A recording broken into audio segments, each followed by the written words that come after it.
Shri PM Suresh Babu, ഇങ്ങനെ ജനം കൂടുന്നിടത്ത് അല്ലെങ്കിൽ ഉത്സവ അന്തരീക്ഷം നിലനിൽക്കുന്നിടത്ത് ഈ വിപ്ലവ ഗാനങ്ങളൊക്കെ ആലപിക്കുകയും പാർട്ടി കൊടികൾ ഉയർത്തിക്കാട്ടുകയും ഒക്കെ ചെയ്താൽ ഏതെങ്കിലും രീതിയിൽ അവിടെയുള്ളവരെ സ്വാധീനിക്കാം എന്നുള്ള അത്തരത്തിൽ നിഷ്കളങ്കമായ ഒരു മനോഭാവമൊന്നും വച്ചു പുലർത്തുന്നവരല്ല CPM അണികൾ എന്നുള്ളത് എല്ലാവർക്കും നന്നായി അറിയാം. കാരണം അങ്ങനെയാണ് അവർ ചിന്തിക്കുന്നതെങ്കിൽ ഇതര മതസ്ഥരുടെ ഉത്സവ അന്തരീക്ഷത്തിലും ഉത്സവ സമ്മേളനങ്ങളിലുമൊക്കെ അത്തരത്തിൽ പ്രവർത്തിക്കേണ്ടതാണ്. അപ്പോൾ അവിടെയൊന്നും അത് നമ്മൾ കാണുന്നില്ല. പകരം ഹിന്ദു ദേവതകളെ, ഹിന്ദു ദൈവങ്ങളെ, ഹൈന്ദവ ക്ഷേത്രങ്ങളെ, ഹിന്ദു സമൂഹത്തെ ഇവയൊക്കെയാണ് പലപ്പോഴും ലക്ഷ്യം വയ്ക്കുന്നത്. അങ്ങനെയാണെങ്കിൽ അതിനെ എങ്ങനെ അപക്വമെന്നും നിഷ്കളങ്കമെന്നും അറിയാതെ ചെയ്തു പോയ പ്രവൃത്തിയെന്നുമൊക്കെ പറഞ്ഞ് നമുക്ക് ന്യായീകരിച്ച് കൈകഴുകാൻ പറ്റും?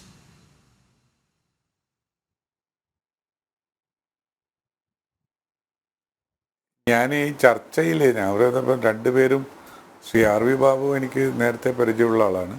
പക്ഷെ രണ്ടുപേരും ഇങ്ങനെ ഒരുപാട് മിനിറ്റുകൾ ഇങ്ങനെ ഒരുമിച്ച് അവർ ഉദ്ദേശിക്കുന്ന രാഷ്ട്രീയം ഇങ്ങനെ പറയാൻ തുടങ്ങിയാൽ ഞാനൊരു ഭാഗത്തിരുന്നു കൊണ്ട് ഞാനിതിനെ വളരെ പക്വമായി തന്നെ മാത്രം സമീപിക്കുന്നൊരു രീതിയാണ് എടുക്കുന്നത്.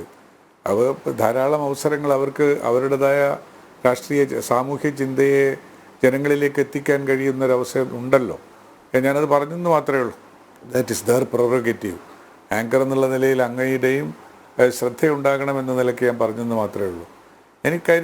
ഇക്കാര്യത്തിൽ ഇവർ പറഞ്ഞ പല കാര്യങ്ങളോടും യോജിക്കുന്ന ഒരാളാണ് ഞാൻ. ഏത് തരത്തിലാണ് ഇത്? ക്ഷേത്രത്തിലെയും ദൈവചൈതന്യവും എന്നൊക്കെ പറയുന്നത് മനുഷ്യനിർമ്മിതമല്ല, അല്ലെങ്കിൽ മനുഷ്യർക്ക് അതിനെ ചെറുതാക്കാനും വലുതാക്കാനും കഴിയും എന്ന വിശ്വാസമൊന്നും ഉള്ള ഒരാളല്ല ഞാനൊക്കെ. അതൊരു ചൈതന്യമാണ്. ആ ചൈതന്യത്തെ ആഗ്രഹിക്കുന്നവരുണ്ട്, ആഗ്രഹിക്കാത്തവരുണ്ട്. ഇതൊരു ജനാധിപത്യ രാജ്യമാണ്. ദൈവവിശ്വാസം ഇല്ലാത്ത ആളുകൾക്കുണ്ട്, ഉള്ള ആളുകളുണ്ട്. അത്തരം ആളുകൾക്കൊക്കെ ജീവിക്കാനും പ്രവർത്തിക്കാനും ഒക്കെ ഉള്ള സൗകര്യങ്ങളുണ്ട്. അപ്പോൾ ഈ പ്രവൃത്തിയിലൂടെ ദൈവവിശ്വാസത്തിൻ്റെ ചൈതന്യവത്തായ സാമൂഹ്യക്രമത്തെ നശിപ്പിച്ച് കളയാം, അല്ലെങ്കിൽ ഇല്ലാതാക്കി കളയാം എന്ന് വിചാരിക്കുന്നവർക്കും ഇവിടെ സ്വാതന്ത്ര്യമുണ്ട്. അവർ പ്രവർത്തിക്കുന്നുണ്ട്. അവരായിരിക്കാം ഒരുപക്ഷെ ഈ ക്ഷേത്ര കമ്മിറ്റിയിൽ ഇപ്പോഴത്തെ അധികാരികളായി വന്നിട്ടുണ്ടാവുക. അങ്ങനെ അവർ ചെയ്തിട്ടുണ്ടത്.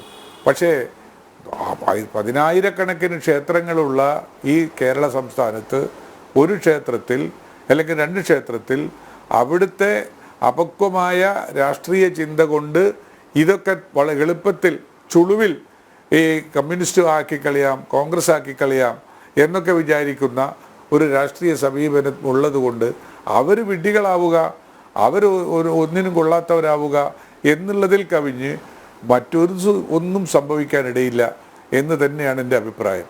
നമ്മളത് ആലോചിക്കേണ്ടുന്നൊരു വിഷയം എന്താണ്?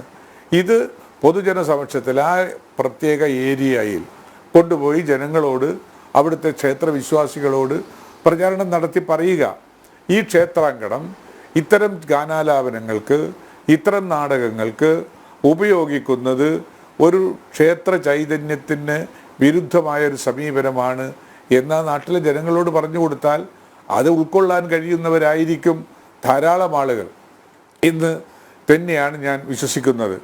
അതല്ലാതെ ഇത് ഒരു വലിയ സംഘടിതമായി കമ്മ്യൂണിസ്റ്റ് പാർട്ടി അങ്ങനെ എന്നുള്ള നിലയ്ക്കൊക്കെ കാര്യങ്ങൾ പോകേണ്ടുന്നൊരു കാര്യമില്ല. കമ്മ്യൂണിസ്റ്റ് പാർട്ടിക്കൊന്നും ഇപ്പോൾ അത്തരമൊരു സമീപനമില്ല. അവർ ഈ കാര്യത്തിലൊക്കെ പക്വമായ രാഷ്ട്രീയ തീരുമാനങ്ങൾ എടുക്കുന്ന ഒരു പ്രസ്ഥാനമായി മാറി എന്നുള്ള ഒരു ബോധ്യത്തിലാണ് ഞങ്ങളൊക്കെ ഇടതുപക്ഷ ജനാധിപത്യ മുന്നണിയുടെ ഭാഗമായി നിൽക്കുന്നത്. പിന്നെ ഇവിടെ സംസാരിച്ച 2 സംഘടനാ പ്രതിനിധികൾക്കും ഒരിക്കലും ഈ രാഷ്ട്രീയ സമീപനത്തെ അംഗീകരിക്കാൻ കഴിയുന്നവരല്ല എന്ന് ഞങ്ങൾക്കറിയാമല്ലോ. അപ്പോൾ അവർ ഇതിനെതിരായി പറയണം. അത്തരം കൗണ്ടർ പ്രവർത്തനങ്ങളാണ് മറ്റവർ നടത്തുന്നത് എന്ന ഒരു രാഷ്ട്രീയ സമീപനം അതിനോട് ഉൾക്കൊണ്ട് കഴിഞ്ഞാൽ ഇത് ഒരു തരത്തിലും കേരളത്തിൻ്റെ സാമൂഹ്യ അന്തരീക്ഷത്തെ മാറ്റിക്കളയാൻ കഴിയുന്നതല്ല എന്ന് ഞാൻ വിചാരിക്കുന്നു. ഒപ്പം തന്നെ ഞാൻ യോജിക്കാത്തൊരു മേഖല മറ്റ് സമുദായങ്ങളുടെയും മറ്റ് മതങ്ങളുടെയും ആചാരങ്ങളിലോ അല്ലെങ്കിൽ ഉത്സവങ്ങളിലോ ഇതൊന്നും കാണുന്നില്ലല്ലോ എന്ന് പറയുന്നതിനോട് സാമുദായിക മതാടിസ്ഥാനത്തിലുള്ള ഒരു രാഷ്ട്രീയ ചിന്തക്ക് ഞാൻ ഈ ചർച്ചയിൽ ഉൾക്കൊള്ളാൻ ചർച്ചയിൽ പങ്കെടുക്കുന്നില്ല എന്നതുകൊണ്ട് അക്കാര്യത്തെക്കുറിച്ച് ഞാൻ ഒരു മറുപടിയായി ഒന്നും എൻ്റെ ഭാഗത്തു നിന്ന് ഉണ്ടാകാൻ ഞാൻ ആഗ്രഹിക്കുന്നില്ല. ശരി, ശ്രീ PM സുരേഷ് ബാബു, അതോടൊപ്പം ഒരു ചോദ്യം കൂടി. കാരണം താങ്കൾ നേരത്തെ പറഞ്ഞു അപക്വമായ ഒരു സമീപനം തന്നെയാണ്, ഇതുമൂലം സ്വാധീനിക്കാനൊന്നും രാഷ്ട്രീയ പാർട്ടിക്ക് കഴിയില്ല എന്നു മാത്രമല്ല, ഇതിനെതിരെ ആരെങ്കിലും പ്രചാരണം നടത്തുകയാണെങ്കിൽ അത് സാധാരണക്കാരായ ജനങ്ങൾ സ്വീകരിക്കുമെന്നുള്ളത്. താങ്കൾ പറഞ്ഞ ഈ കാഴ്ചപ്പാട് CPM അണികൾക്കുമുണ്ട്, ഇതിലെ ഉപദേശക സമിതി അംഗങ്ങൾക്കും ബോധ്യമുള്ള കാര്യമല്ലേ? കാരണം അവർ അത്രമാത്രം വിഡ്ഢികളൊന്നുമല്ലല്ലോ ഇത് തിരിച്ചു ചിന്തിക്കാൻ. ഒരു വിപ്ലവഗാനം പാടിയതുകൊണ്ട് ആ സമൂഹത്തെ മുഴുവൻ തങ്ങൾക്ക് അനുകൂലമാക്കാം എന്നുള്ള ധാരണയൊന്നും വച്ചു പുലർത്തുന്നവരല്ലല്ലോ. അപ്പോൾ ഇത് വിവാദമാകും എന്നുള്ളത് ബോധ്യമുണ്ട്. അങ്ങനെ വിവാദമാകണം എന്നും എന്നാലും തങ്ങൾ ഇത്തരത്തിലുള്ള ചില നടപടികൾ തുടരും എന്നുമുള്ളത് ആ ധാർഷ്ട്യം, അതിനെ നമുക്ക് എങ്ങനെ കാണാൻ കഴിയും?